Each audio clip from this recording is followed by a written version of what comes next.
Ram Ram everybody. मैं रोशन लाल यादव आप सभी का मेरे YouTube चैनल रोशन ट्यूटोरियल पर हार्दिक स्वागत और अभिनंदन करता हूँ। दोस्तों, अगर आपने मेरे इस चैनल को अभी भी सब्सक्राइब नहीं किया तो सब्सक्राइब जरूर करें, वीडियो को लाइक करें अगर आपको अच्छा लगता है तो, ठीक है। अगर अच्छा नहीं लगता है तो डिसलाइक करें और अपने मैक्स जितने ज़्यादा लोगों में आप शेयर कर सकते हैं इस चैनल को शेयर ज़रूर करें, ठीक है। और चलिए टॉपिक पर आते हैं। हम पढ़ रहे हैं डाइस। डाइस में पार्ट आई थिंक 7 आ चुके हैं और आज 8 पार्ट का मैं टाइप वन ही चल रहा है। अभी टाइप वन में कैसे कैसे क्वेश्चंस फ्रेम हो सकते हैं वो सब हम देख रहे हैं, ठीक है। तो चलिए शुरुआत करते हैं बिना समय गवाए टाइप वन से। ये पार्ट 7 नहीं 8 है, 7 आ चुके हैं टोटल अभी तक। और दोस्तों, मैं इस चीज़ में विश्वास रखता हूँ कि चाहे सिलेबस हो सकता है 10 दिन लेट हो जाए, लेकिन जो हो वो बहुत अच्छे से हो, ठीक है। इसलिए मैं बहुत आराम आराम से चीज़ें करा रहा हूँ, एक एक चीज़ को आपको खोल खोल करके बता रहा हूँ और जो पढ़ा देंगे उसमें कोई दिक्कत आपको आएगी भी नहीं, ठीक है। तो चलिए शुरुआत करते हैं।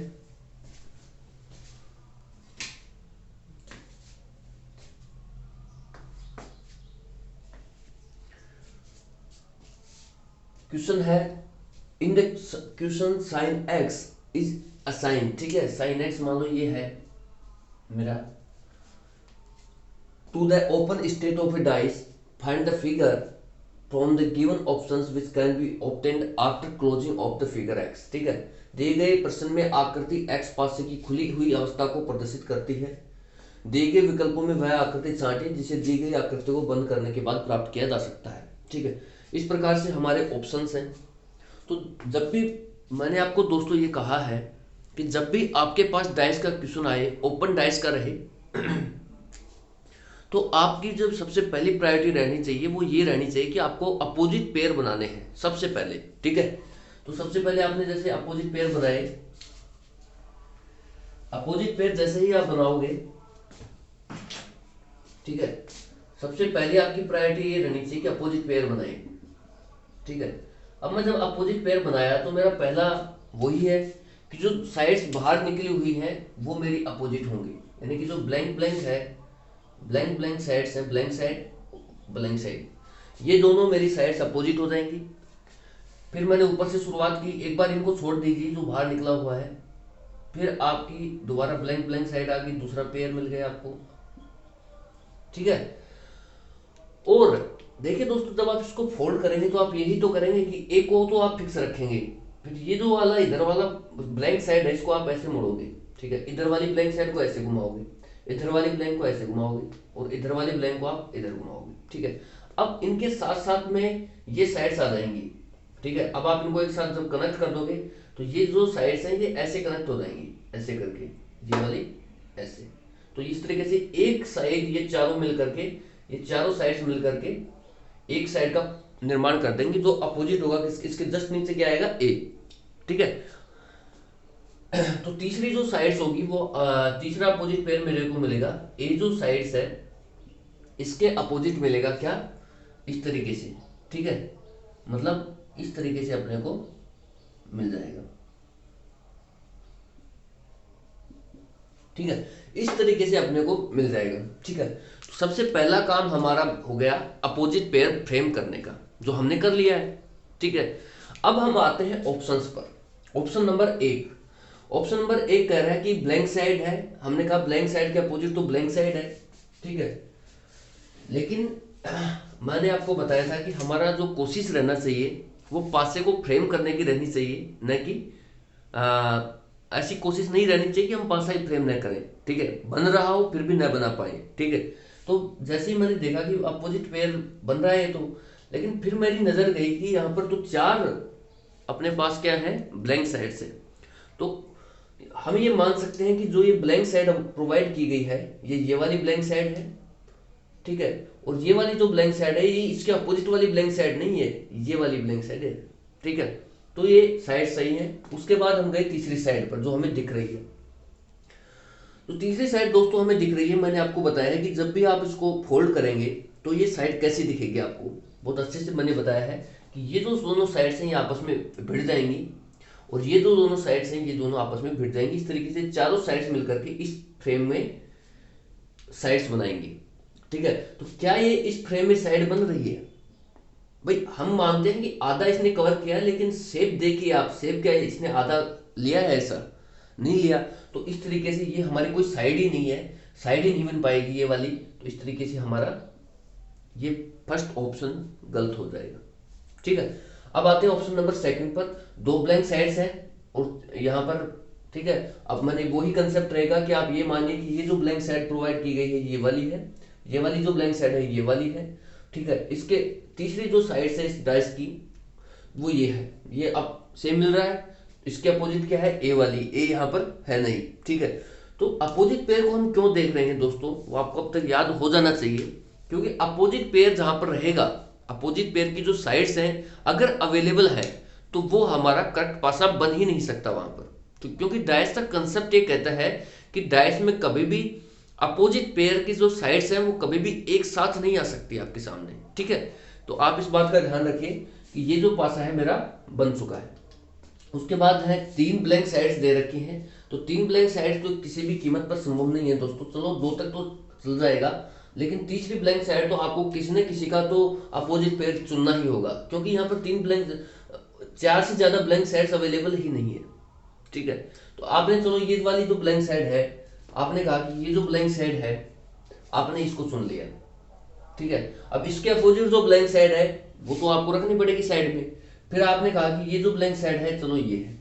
ठीक है, अब जो तीसरी ब्लैंक साइड बच जाती है तो आपको या तो ये वाली साइड लेनी पड़ेगी या फिर ये वाली ब्लैंक साइड लेनी पड़ेगी। इसके अलावा कोई ब्लैंक साइड यहाँ पर प्रोवाइड है नहीं। तो ये जैसे ही आप चाहे ये वाली लो चाहे ये वाली लो, तो भी आपका अपोजिट पेयर इनके साथ अवेलेबल होगा, और जैसे ही अपोजिट पेयर की साइड्स अवेलेबल होंगी तो ये करेक्ट पासा हमारा, करेक्ट डाइस फ्रेम नहीं हो पाएगा। ठीक है, हमारा सही पासे का निर्माण नहीं हो पाएगा। ठीक है, तो इस तरीके से ये ऑप्शन हमारा गलत हो गया। आगे देखते हैं, दो ब्लैंक साइड्स हैं, यहां तक अभी बताया था मैंने सही है, और ए आ रहा है, ए के अपोजिट ये वाली साइड है तो यहां नहीं है अवेलेबल, मतलब ये पासा भी हमारा फ्रेम हो जाएगा। तो इस क्वेश्चन में सिर्फ दो ही पासे मेरे फ्रेम हो रहे हैं, ओनली 2 and 4, तो ये मेरा जो है राइट ऑप्शन हो जाएगा।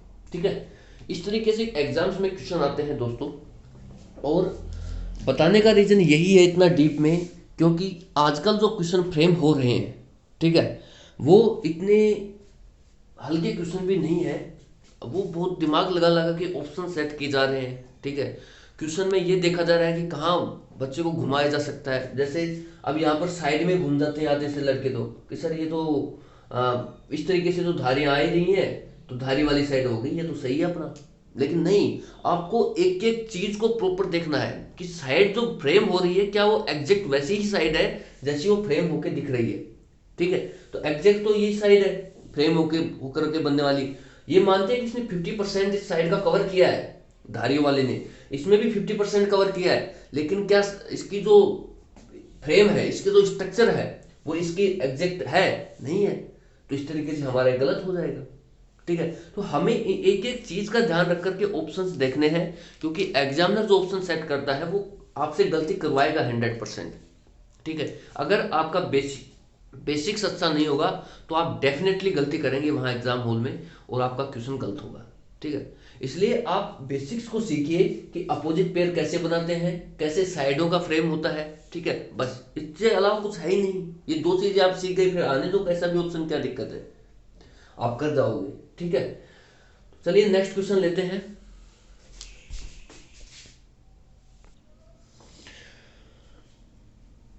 ठीक है दोस्तों, नेक्स्ट क्वेश्चन लेते हैं। नेक्स्ट क्वेश्चन आपके स्क्रीन पर है, देख लीजिए। अगर आपके पास इस टाइप में अगर स्ट्रक्चर आता है ओपन डाइस का, और फिर कहता है कि आप क्लोज डाइस को फ्रेम करो, या आपके पास ऑप्शंस रहते हैं, तो आप कैसे इसको हैंडल करोगे? ठीक है, सबसे पहले तो वही है दोस्तों कि अपोजिट पेयर बनाइए आप। ठीक है, तो जो पहला अपोजिट पेयर बनेगा, जो दोनों साइड्स बाहर निकली हुई है, ये मेरा अपोजिट पेयर हो जाएगा, डी और ई। ठीक है दोस्तों, दूसरा जो मेरा अपोजिट पेयर बनेगा, आप यहां से चलिए ऊपर से, तो जो ए इसका अल्टरनेटिव यानी सी, ठीक है, बी छोड़ करके सी, ये मेरा अपोजिट पेयर बनेगा। तो ए और सी ये अपोजिट हो गए हैं। और तीसरा जो अपोजिट पेयर मेरा मिलेगा वो आएगा बी, बी के अपोजिट इस तरीके से, ठीक है, इस तरीके से साइड्स होंगी। आप कैसे भी कर सकते हैं, जैसे मैं क्लॉकवाइज ही ले लेता हूँ मूवमेंट, ठीक है। तो जैसे मैंने ले लिया यहाँ गुणा माइनस, ठीक है, और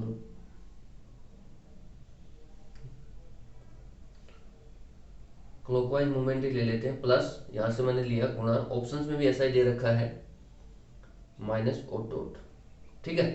तो इस तरीके से हमने अपोजिट पेयर बना लिए हैं। कैसे बनाए वो देखिए आप, कि ये जो दोनों साइड्स बाहर निकली हुई हैं डी और ई की, ये दोनों अपोजिट हैं। उसके बाद हमने अल्टरनेट लिया ए और सी का, ये अपोजिट हो गया।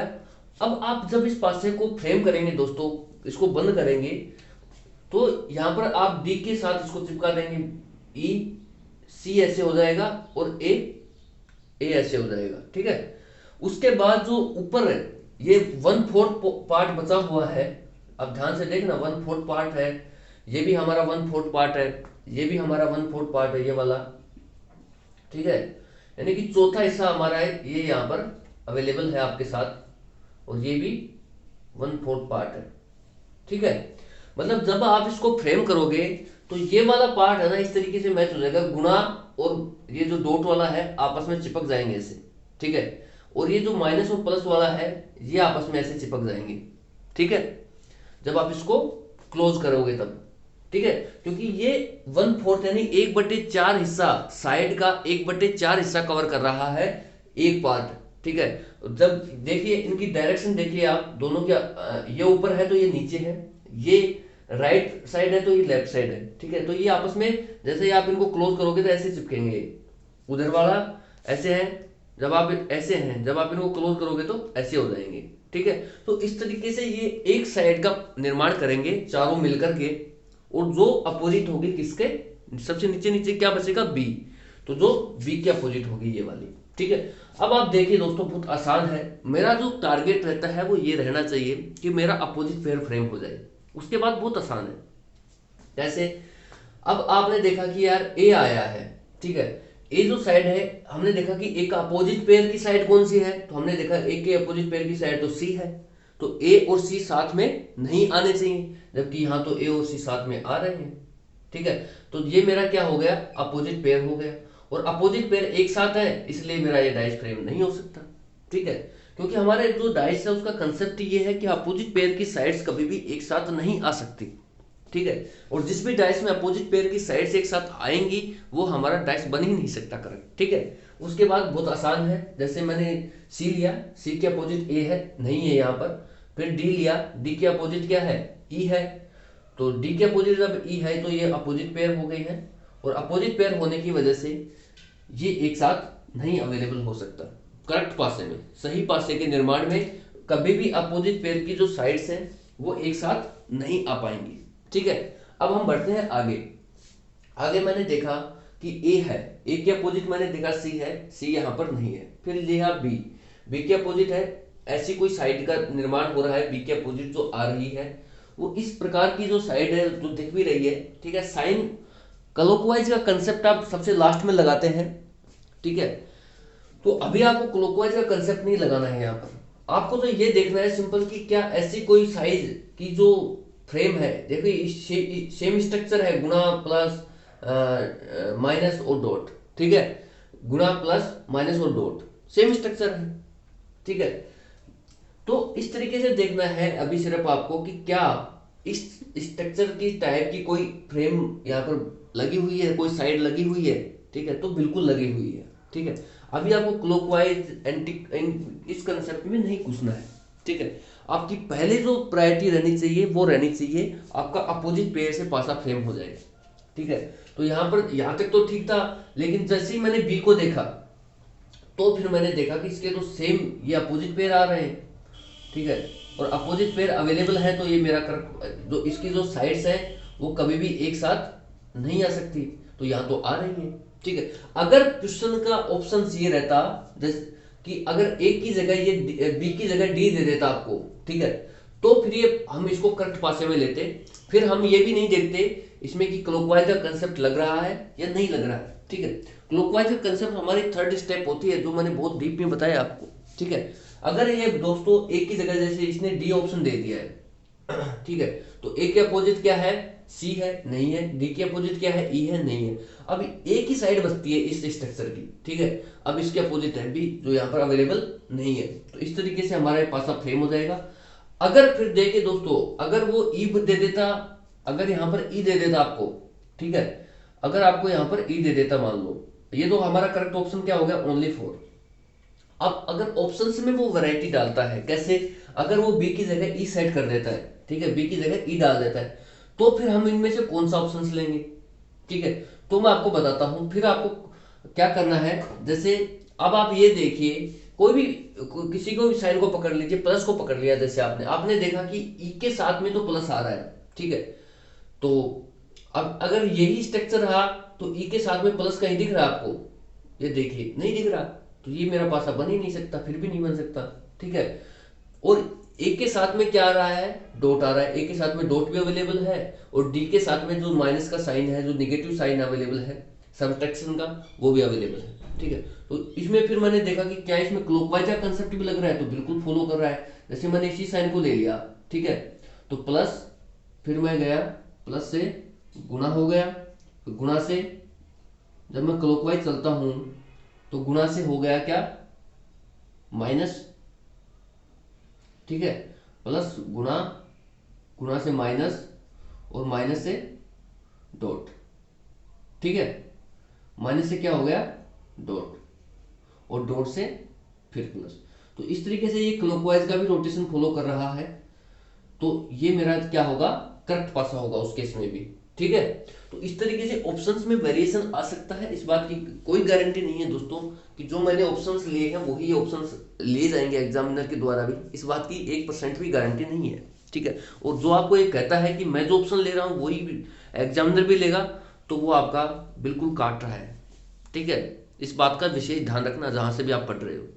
ठीक है, कोई गारंटी नहीं है, आप बेसिक्स पे सीख सकते हैं, आप कंसेप्ट को डेवलप कर सकते हैं, लेकिन एग्जामिनर क्या ऑप्शंस रखेगा मैंने बहुत अच्छे से आपको डिस्कस कर रखा है। एग्जामिनर अगर आपने पढ़े हैं मेरे सारे पार्ट, तो चाहे ओपन डाइस का क्वेश्चन किसी भी लैंग्वेज बना के आए, कैसे भी ऑप्शंस डाले हो, आप कर दोगे। ठीक है, अगर यहाँ पर बी की जगह ई रख के भी मैंने आपको बताया, तो भी मैंने आपको बताया कि क्यों नहीं बन सकता ये पासा। ठीक है, क्योंकि इसमें क्लॉकवाइज का भी रोटेशन फॉलो नहीं हो रहा है। ठीक है, इसमें क्लॉकवाइज का रोटेशन भी फॉलो हो रहा है, और ए के साथ, डी के साथ, इनके साथ स्ट्रक्चर देखिए आप कि क्या आ रहा है। ए के साथ डॉट आ रहा है, यहाँ भी ए के साथ डॉट अवेलेबल है। डी के साथ क्या आ रहा है, नेगेटिव आ रहा है, तो यहाँ भी डी के साथ नेगेटिव अवेलेबल है। क्या यहाँ पर ए के साथ डॉट आ रहा है तो डॉट अवेलेबल है, लेकिन बी के साथ जो आ रहा है, बी के साथ तो कुछ भी नहीं आ पाएगा। ठीक है, तो फिर मैंने देखा कि क्या इसमें क्लॉकवाइज का रोटेशन फॉलो हो रहा है, तो क्लॉकवाइज का रोटेशन भी फॉलो नहीं हो रहा है इसमें। कैसे, आप डॉट को पकड़ लीजिए, डॉट के जब आप क्लॉकवाइज चले तो आ रहा है प्लस का साइन, तो क्या यहाँ पर डॉट के क्लॉकवाइज जब आप चलोगे इस तरीके से, तो क्या प्लस का साइन मिल रहा है आपको, नहीं मिल रहा, तो क्लॉकवाइज रोटेशन भी फॉलो नहीं है इसका। ठीक है, तो ऑप्शंस एग्जामिनर कैसे भी डाले उससे फर्क नहीं पड़ता, आपकी बेसिक्स कितने मजबूत है, आपकी पकड़ है, आपके जो कंसेप्ट हैं, फंडामेंटल्स हैं, वो कितने स्ट्रॉन्ग है, इंपॉर्टेंट वो होता है। एग्जामिनर भी वही चेक करता है आपसे, वो वही डिमांड करता है कमीशन। ठीक है, बाकी तो रट्टाफिकेशन है, और कई लोग रटा भी देते हैं। ठीक है, तो रटने में विश्वास मत रखिए, आप चीज़ों को समझिए कि यही चीज़ क्यों फ्रेम हो रही है, ये वाली क्यों नहीं हो रही है। ठीक है, इस तरीके से जब आप पढ़ोगे तो डेफिनेटली आपका सिलेक्शन होगा। ऐसे कोई भी एग्जाम नहीं है जो आप नहीं कर पाएंगे, हो सकता है थोड़ा टाइम लग जाएगा, लेकिन होगा। ठीक है, बाकी अगर आप रट्टाफिकेशन में ही लगे रहे दोस्तों, तो आपका कहीं भी नहीं होगा, क्योंकि अब ट्रैक बदल चुका है। अब जो क्वेश्चंस फ्रेम होते हैं, आप देखिए एग्जाम्स के जो लेटेस्ट एग्जाम चल रहे हैं, उनमें इस तरीके के क्वेश्चन आ रहे हैं कि आपको सोचने पर मजबूर कर रहा है एग्जामिनर। ठीक है, वो चाह रहा है कि वो बस ये चेक कर रहा है कि आपका फंडामेंटल, आपके बेसिक्स मजबूत है या नहीं है, बस। और वो ऑप्शंस के द्वारा ऐसा सेट करता है मामला कि वो आपका चेक कर जाता है वहां पर। आप कहीं ना कहीं थोड़ी सी गलती करें और उसको टिक करें, और गलत ऑप्शन पे टिक करके चले जाएं। ठीक है, और राइट ऑप्शन तक पहुंच ही ना पाए आप। इस तरीके से वो एग्जामिनर ऑप्शन सेट कर रहा है फिलहाल, आज का जो ट्रेंड है। ठीक है, तो उसमें वही कर पाएगा जिसके फंडामेंटल, जिसके बेसिक्स जो है मजबूत होंगे। ठीक है, जैसे मैं करा ही रहा हूं आपको, आप मेरे इन पार्टों को देखिए और आपका एक भी क्वेश्चन नहीं अटकेगा यार। जो टॉपिक पढ़ा दिया वो पढ़ा दिया, ठीक है, उसके बाद कुछ भी नहीं है।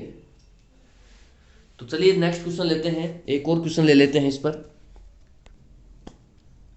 ठीक है दोस्तों, नेक्स्ट क्वेश्चन लेते हैं। नेक्स्ट क्वेश्चन आपकी स्क्रीन पर है, आप देख सकते हैं क्वेश्चंस का जो स्ट्रक्चर है, हमने ऐसे क्वेश्चन किए हैं बहुत। ठीक है, तो जब भी ओपन डाइस दे रखा है, इससे बोल रहा है कि क्लोज डाइस कौन से बनेंगे। ठीक है, तो आप ये मैं आखिरी क्वेश्चन ले रहा हूं टाइप 1 का। ठीक है, अब इसके बाद हम रिवर्स टाइप भी पढ़ेंगे, इसी टाइप 1 में ही आते हैं वो, कि क्लोज पासा दे करके ओपन डाइस कैसे फ्रेम होते हैं वो देखेंगे। अभी तक हम क्या देख रहे हैं कि जो ओपन डाइस है उससे क्लोज डाइस कौन सा बन रहा है। अब इस क्वेश्चन के बाद हम ये बहुत प्रैक्टिस कर ली दोस्तों, मैंने बहुत क्वेश्चन करा दिए आपको। ठीक है, बहुत ज्यादा हो गए। उसके बाद हम अब ये देखेंगे कि जो क्लोज डाइस दे करके एग्जामिनर ये पूछ लेता है कभी कभी रिवर्स क्वेश्चन भी, कि क्लोज डाइस आपके सामने है और इससे आप ओपन डाइस कैसे फ्रेम करोगे, कौन सा ओपन डाइस बनेगा इन क्लोज डाइस की सहायता से।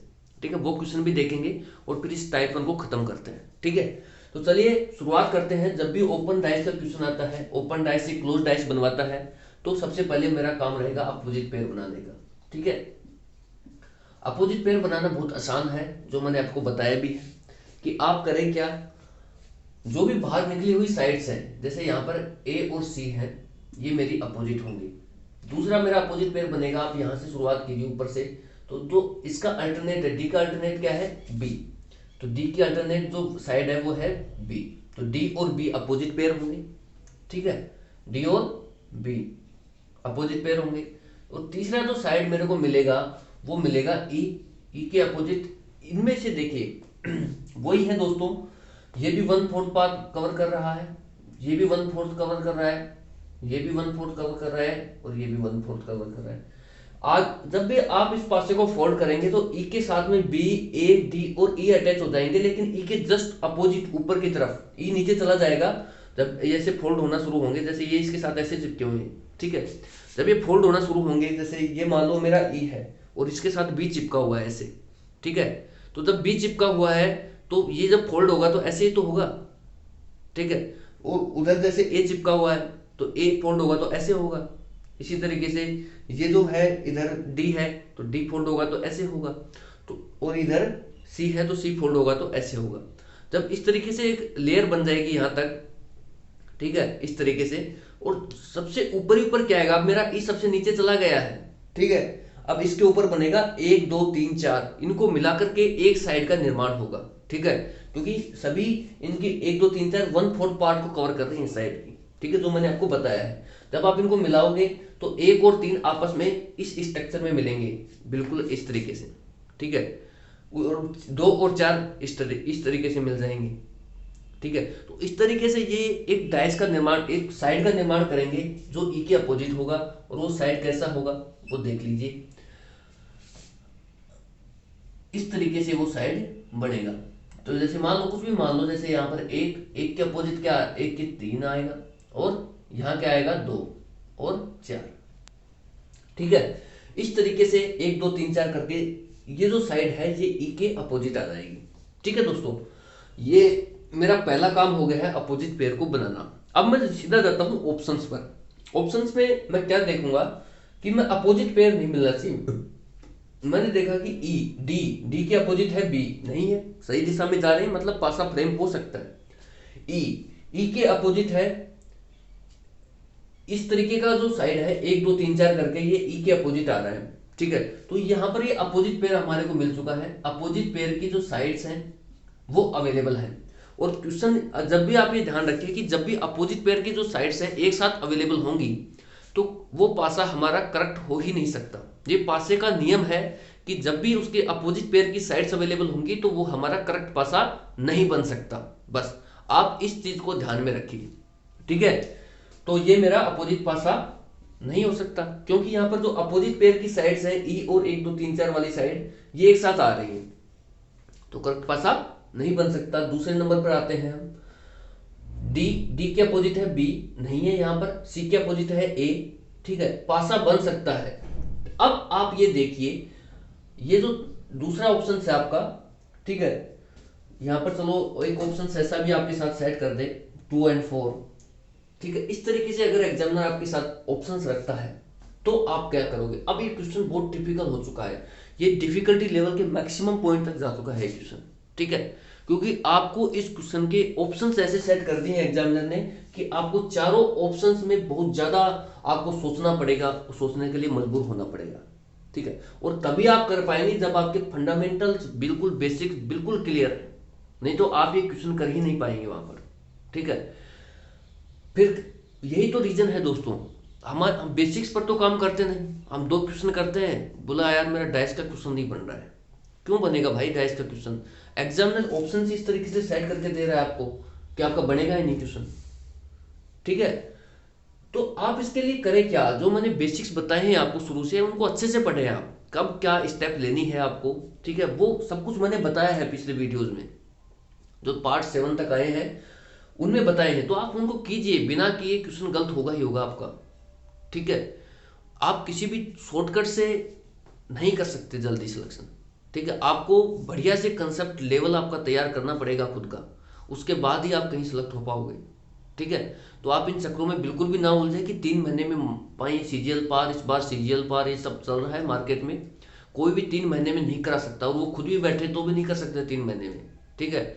जब आपको एग्जाम दोगे, 1-2 साल भटक लोगे, तब आपको ये चीज़ समझ में आएगी कि कोई भी बंदा 3 महीने में सीजीएल नहीं कर सकता, ठीक है।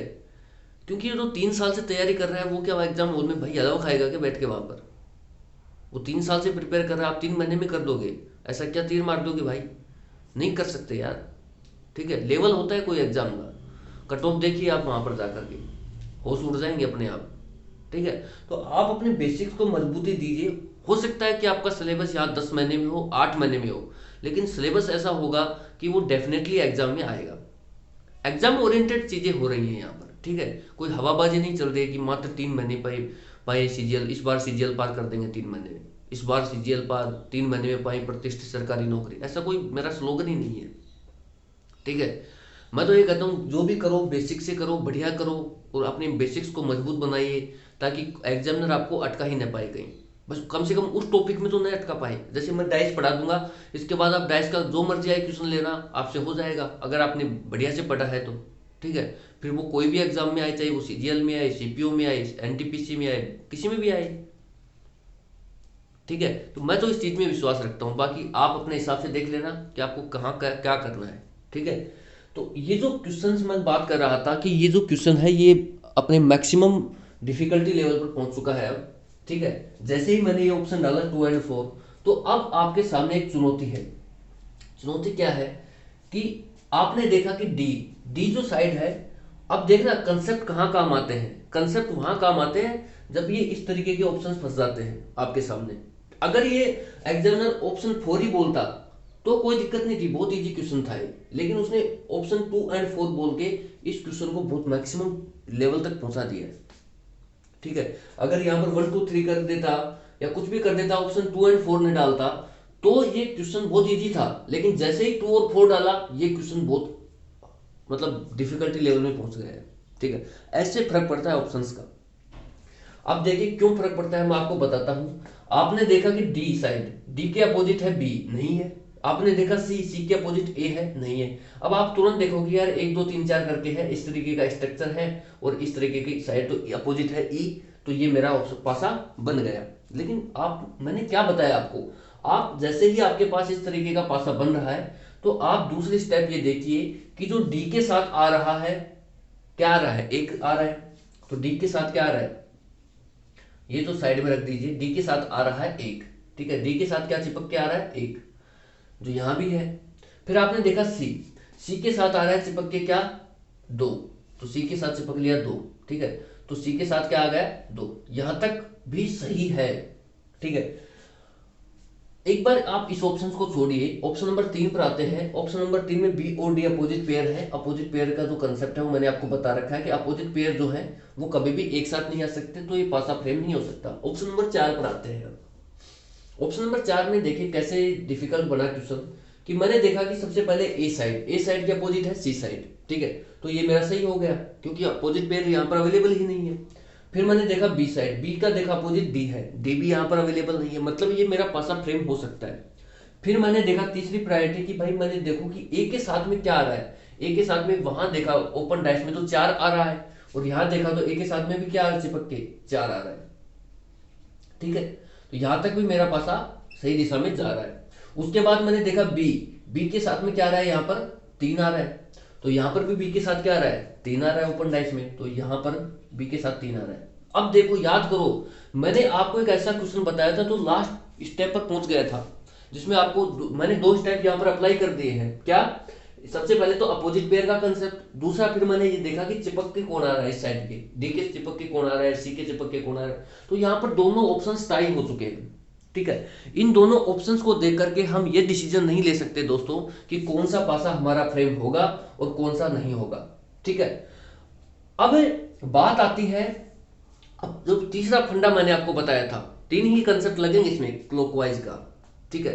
पासा तो ये भी फ्रेम हो जाएगा आपका, पासा ये भी फ्रेम हो जाएगा, ठीक है, लेकिन मैंने आपको बताया था कि फिर हम तीसरी स्टेप चेक करते हैं। पहली स्टेप देखी मैंने अपोजिट पेयर से, दूसरी स्टेप मैंने देखी कि इसके साथ चिपक करके कौन सा आ रहा है, तो दोनों ही फॉलो कर रहे हैं यहां तक।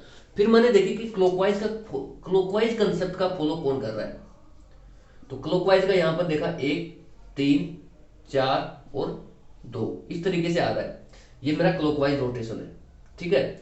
जब मैं चला इसके इस पासे के हिसाब से क्लॉकवाइज रोटेशन आ रहा है 1 3 4 और 2, यानी कि 1 के बाद 3 आ गया, 3 के बाद 4 आ गया, 4 के बाद 2 आ गया और 2 के बाद 1 आ गया। इसमें जब मैंने पकड़ा इसको क्लॉकवाइज रोटेशन को, तो मेरे पास जैसे आ रहा है 2 2 के क्लॉकवाइज आ रहा है 1 4, ठीक है, 4 के क्लॉकवाइज आ रहा है 3 और 3 के 2, यानी इस तरीके से आ रहा है। 2 के क्लॉकवाइज 1 का जब क्लॉकवाइज रोटेशन लिया 4, 4 से 3, 3 से 2, इस तरीके से मेरे को पासा इस साइड का क्लॉकवाइज रोटेशन मिल रहा है। फिर मैं क्लॉकवाइज रोटेशन के कंसेप्ट पे जाता हूं कि क्या हमारा जो पासा, जैसे मैंने कोई भी नंबर पकड़ लिया, 1 नंबर पकड़ लिया, ठीक है, अब क्या मेरा पासा क्लॉकवाइज रोटेशन का फॉलो कर रहा है कि 1 के बाद जब मैं क्लॉकवाइज चला, ठीक है, 1 जैसे यहां पर मान लो आप, तो जब मैं क्लॉकवाइज चला तो 1 के बाद आ रहा है 2, ठीक है, तो क्या यहां पर 1 के बाद 2 आ रहा है क्लॉकवाइज पर, नहीं, तो ये जो मेरा पासा है ये क्लॉकवाइज दिख रहा है कि नहीं दिख रहा, ठीक है, ये मेरा जो पासा है ये क्लॉकवाइज रोटेशन का फॉलो नहीं कर रहा है, ठीक है। और ये जो पासा है मेरा, जब मैंने चला 2 नंबर कोई भी पकड़ लो आप, कोई भी नंबर ले लो, जैसे 2 नंबर ले लिया, ठीक है, 2 के बाद 3 आ रहा है ना, 1 मिनट देखना इसको,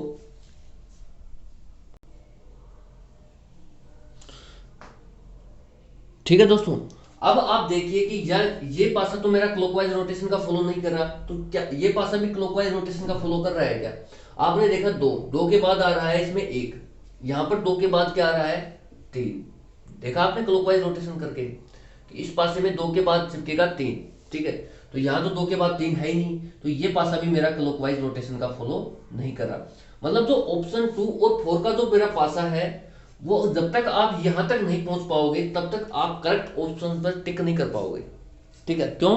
क्योंकि अब आपको कंफर्म हो गया है कि जो पासा है वो दोनों ही पासे मेरे क्लॉकवाइज रोटेशन का फॉलो नहीं कर रहे हैं, लेकिन साइड इसी तरीके से आएगी, 1 2 3 4 करके ही, 1 2 3 4 करके ही साइड बनेगी, 1 2 3 4 करके ही साइड बनेगी। इसी स्ट्रक्चर का कोई टाइप है, और डी के साथ ए चिपका है, 1 चिपका है, सी के साथ 2 चिपका है, इधर ए के साथ 4 है, बी के साथ 3 है, ठीक है, तो इस तरीके से ये भी सही है।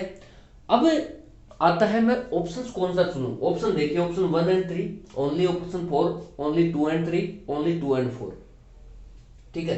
तो अगर आपके साथ ये सिचुएशन आती है तो आप कौन सा ऑप्शंस को प्रायोरिटी देंगे, आप ये चीज को समझने की कोशिश कीजिए,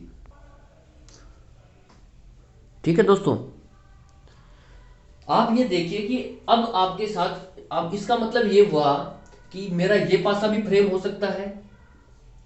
आप यहां तक पहुंचने के बाद डिसाइड कर पाए कि मेरा ये पासा भी फ्रेम हो जाएगा और मेरा ये पासा भी फ्रेम हो जाएगा, तो सबसे जो इसका बेस्ट अल्टरनेटिव रहेगा वो रहेगा ओनली ऑप्शन 2 एंड 4। अब देखिए कि आप इसको और कैसे एग्जामिनर मॉडिफाई कर सकता है, ठीक है। ठीक है दोस्तों, ये मैं आपको बता रहा हूं कि अगर आपके पास ऑप्शन 2 और 4 अवेलेबल है तो ये सबसे यही हमारा ऑप्शंस होगा। अब देखिए कि ऑप्शंस कैसे चेंज होते हैं और कैसे आप करोगे। अगर मान लो यहाँ पर 2 ऑप्शंस ने 2 3 4 कर दिया, 2 3 एंड 4, तो फिर ये तो ऑप्शन सही हो नहीं पाएगा क्योंकि 3 नंबर का पासा तो मेरा बन ही नहीं रहा। तो फिर यहाँ पर क्या ऑप्शन 1 3 2 सॉरी 4 2 3 और 2 3 4, तो फिर आपका ये वाला ऑप्शन नंबर 4 सही होगा, ठीक है। क्योंकि ये वाला पासा तो बन ही नहीं रहा ना, यहाँ ऑप्शन में ये तो बन तो रहा है पासा, लेकिन यहाँ ऑप्शंस में नहीं है। तो फिर आपका क्या होगा, ओनली ऑप्शन 4, जो ऑप्शन आपको लगेगा वो सही होगा, ठीक है। अगर इस तरीके से ऑप्शंस आते हैं, अगर इस तरीके से ऑप्शंस ना करके आपके सामने इस तरीके से ही आते हैं सीधे ऑप्शंस, ठीक है। कैसे, अगर मान लो कि ये जो पासा है ये इस तरीके से था, ठीक है, तो 4 नंबर का पासा मैं आपके साथ फ्रेम कर रहा हूं, वो इस तरीके से मान लीजिए आप। अगर एग्जामिनर इस तरीके से देता है, ठीक है, जैसे अभी यहाँ पर क्या था, बी था और ए था, ठीक है, और इसके साथ आपका ये अटैच था क्या, ए के साथ क्या अटैच था 4 नंबर, और बी के साथ क्या अटैच था 3 नंबर, ठीक है। अगर 4 और 3 इस तरीके से ना आते हैं, ठीक है, 4 और 3 ना आकर के अगर ये एग्जामिनर ऐसे कर देता है 4 1 2 और 3, ठीक है, 4 1 2 और 3, ठीक है। अगर एग्जामिनर आपके साथ ये ऑप्शंस रखता है और फिर इधर देता है कि अब बताओ कि इसमें से कौन सा ऑप्शन सही होगा, 1 2 3 4 करके, इसी तरीके से आपके ऑप्शन भी हैं। ए में 1 नंबर है, बी में 2 नंबर है, 3 नंबर 4 नंबर, ठीक है। अगर आपके साथ ये ऑप्शन शेयर होते हैं 1 2 3 4 करके, तो आपको फिर बेस्ट अल्टरनेटिव छांटना पड़ेगा, ठीक है। बेस्ट अल्टरनेटिव कैसे छांट पाओगे, क्योंकि आपने देखा कि यहाँ पर तो क्लॉकवाइज का कंसेप्ट फॉलो नहीं हो रहा है 2 नंबर में। अब मैंने 4 में जो चेंज किया है, 4 में क्या चेंज हुआ है वो देखिए। 4 में जो चेंज हुआ है वो ये हुआ है कि ए के साथ आपने देखा कि 4 आ रहा है, बी के साथ भी 3 आ रहा है चिपक के, ठीक है। यहां तक कि दोनों फॉलो कर रहे हैं, ठीक है, यहां तक। अब तीसरी स्टेप जो मैं बेस्ट अल्टरनेटिव छाटूंगा, 1 2 3 4 ही मेरे पास ऑप्शंस अवेलेबल है, मतलब मेरे को दो दो मैं राइट टिक कर नहीं सकता भाई, मैं 2 पर भी टिक मार दूं 4 पर भी टिक मार दूं, मेरे को तो 2 और 4 में से बेस्ट छाटना है, ठीक है। तो बेस्ट कैसे छाट पाऊंगा, मैं तीसरी स्टेप मेरी फॉलो करूंगा क्लॉकवाइज की, कि क्या मेरा जो डाइस की जो साइड है वो क्लॉकवाइज रोटेशन को फॉलो कर पा रही है या नहीं कर पा रही। जैसे यहां पर मैंने 4 ले लिया, 4 के मैं क्लॉकवाइज चला इस पासे के हिसाब से 1 आ रहा है, 1 के क्लॉकवाइज चला 2 आ रहा है, और 2 के क्लॉकवाइज जब मैं चलता हूं तो 3 आ रहा है, ठीक है। इस तरीके से आ रहा है। जब मैं इधर गया 4 को पकड़ कर, 4 को लिया, 4 के जब मैं क्लॉकवाइज चलता हूं यहां पर, तो मेरा आ रहा है 1, 4 के क्लॉकवाइज चला 1 आ रहा है, 1 के क्लॉकवाइज चला 2 आ रहा है, 2 के क्लॉकवाइज चलता हूं तो 3 आ रहा है, और 3 के जब मैं क्लॉकवाइज चलता हूं तो ये मेरा आ रहा है 4, ठीक है। तो ये जो पासा मेरा बना है 4 नंबर का, ये मेरा क्लॉकवाइज रोटेशन को भी फॉलो कर रहा है। तो ऐसा पासा जो अपोजिट पेयर को भी फॉलो कर रहा है, मेरे जो उसके साथ जो आए हैं जुड़ करके, जैसे ए के साथ 4 है, बी के साथ डी के साथ 1 है, इस तरीके से भी फॉलो कर रहा है, और तीसरी स्टेप क्लॉकवाइज रोटेशन को भी फॉलो कर रहा है, तो वो मेरा पासा सबसे बेस्ट पासा बनेगा, ठीक है। तो इस तरीके से ऑप्शन नंबर 4 इस केस में राइट मेरा आंसर होगा। 2 भी पासा बनेगा, मैं से नहीं कर रहा 2 पासा नहीं बनेगा, लेकिन 2 के कंपेरिजन में यहाँ पर 4 जो है ये मेरा सबसे बेस्ट अल्टरनेटिव रहेगा, और ऑप्शन जो 4 टिक करेगा वही 1 नंबर पाएगा। जो भी जितने भी क्वेश्चन का नंबर होगा 2 नंबर का 1 नंबर का उसको मिलेंगे, और जिसने गलती से अगर 2 नंबर को टिक कर दिया यहाँ पर जल्दीबाजी करके, हम करते हैं तुरंत बी सी नहीं है, सी भी नहीं है, सी के साथ जो आया है ए नहीं है, डी के साथ जो आया बी नहीं है, ये अपोजिट हो ही गया, 2 नंबर हो गया, चलो ठीक है। जिसने भी 2 नंबर टिक कर दिया उसको उसका सवाल गलत हो जाएगा और उसको नंबर नहीं मिलेंगे। तो देखा आपने कैसे ऑप्शंस में चेंज आने से कैसे हमारा जो आंसर बदल जाता है, ठीक है। तो मैंने आपको बहुत डीप में पढ़ाया है दोस्तों इस ओपन डाइस से क्लोज डाइस बनाना, ठीक है। और इसमें ये ज़्यादा हो गया है, वीडियो की जो लेंथ है अराउंड 40 मिनट्स के आसपास होने वाली है, तो इसको यहीं क्लोज करते हैं। अब अगले वाले वीडियो में हम इसका रिवर्स देखेंगे, टाइप 1 का ही कैसे क्लोज डाइस या ओपन डाइस बनाते हैं। ठीक है, तो इस वीडियो में सिर्फ इतना ही रखते हैं। Thank you so much for watching. जय हिंद दोस्तों, आप पढ़ते रहिए इसी तरह लगातार, और लोगों को भी जरूर बताइए यार, है ना। तो thank you so much for watching again thank you so much for watching. जय हिंद दोस्तों।